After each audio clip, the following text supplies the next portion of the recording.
Samson's life story, Judges 13. Again, the Israelites did evil in the eyes of the Lord. So the Lord let the Philistines rule over and oppress the Israelites for 40 years. A man from the tribe of Dan in the town of Zorah, Zorah, named Manoah, along with his wife, was visited by an angel of God, telling them that they will have a son, that he will be a Nazarite of God from birth until the day of his death.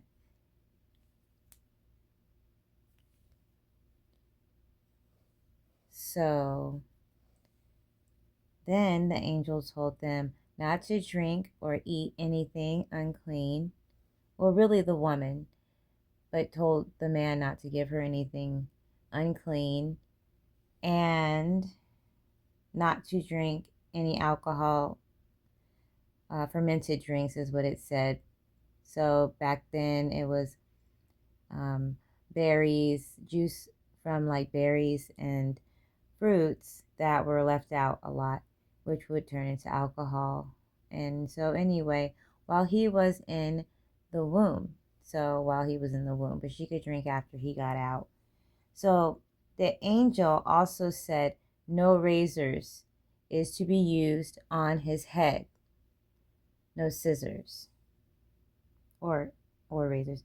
And the angel said, because the boy is to be a Nazarite, set apart to God from birth. Later on, the tribe of Dan lost their place in the 12 tribes of the 144,000 for being disobedient, for not staying in the land God had appointed them to dwell in. So Samson was set apart to be a Nazarite, the only one of his kind. One day Samson came home to his parents and said he saw a Philistine woman and he liked her and wanted to marry her. So Samson told his dad to get her for him, to be his wife. And they said, both the parents said, to find a woman from among their relatives, like any of the other 12 tribes that Jacob had, which was came from the 12 sons that he had, or any other people to marry. But Samson said, no, I want her to be my wife. The Philistines were ruling over Israel at the time. Samson took his parents down to the place where she was and to meet them. He wanted the parents to meet her, or her parents to meet his parents. But as Samson approached a vineyard, suddenly a young lion came roaring toward him. So I guess they were separate, the parents and him, for a second. The Spirit of the Lord came upon him in power, so he tore the lion apart. Later on, after Samson and his parents met with the girl's family, he went back to marry her. While he was walking to the feast of the wedding, he saw the lion's carcass. Well, it was really the lion's skull that the bees were in.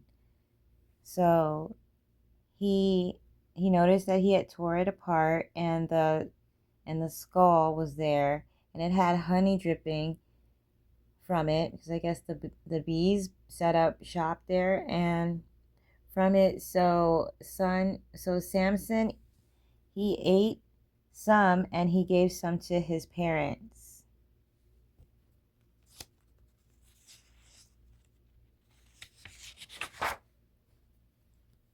At the party,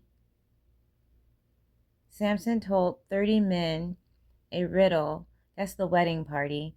Samson told 30 men a riddle that they could not solve, pertaining to that lion and the honey he ate, and they did not know about it. So he knew, so his new wife got the answer from Samson and told the 30 men. So he lost the bet with them, and so he had to give them,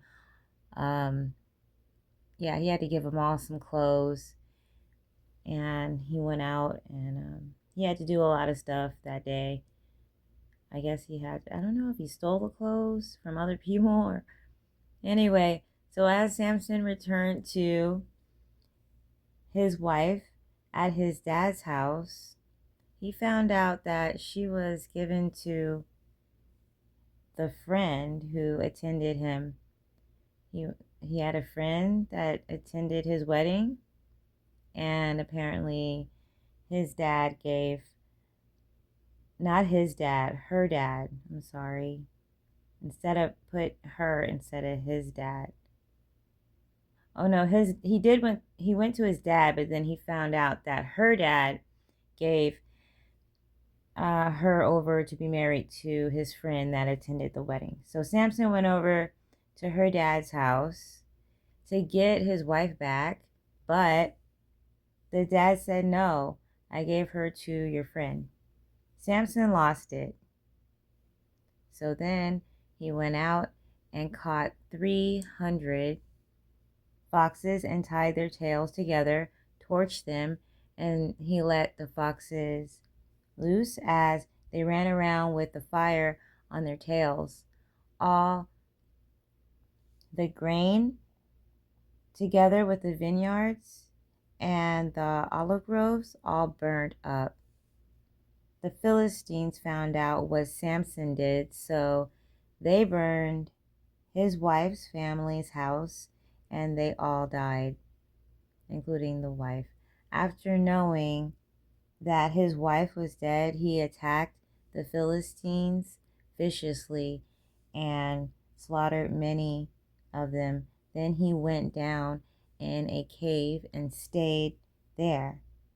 The Philistines wasn't having it, so they went to go get Samson out of the cave, but I guess they're a little too scared. So he was too strong for them. So they came, convincing some of the men from the tribe of Judah that were camped nearby to bring him out and tie him up. So they talked Samson into it, and so they tied him up and brought him out. And the Philistines, they were standing right there, but as he was being brought out, the Philistines started shouting, and the Spirit of the Lord came upon him in power. The ropes snapped off his wrist, and he grabbed a donkey's jawbone and struck down 1,000 men.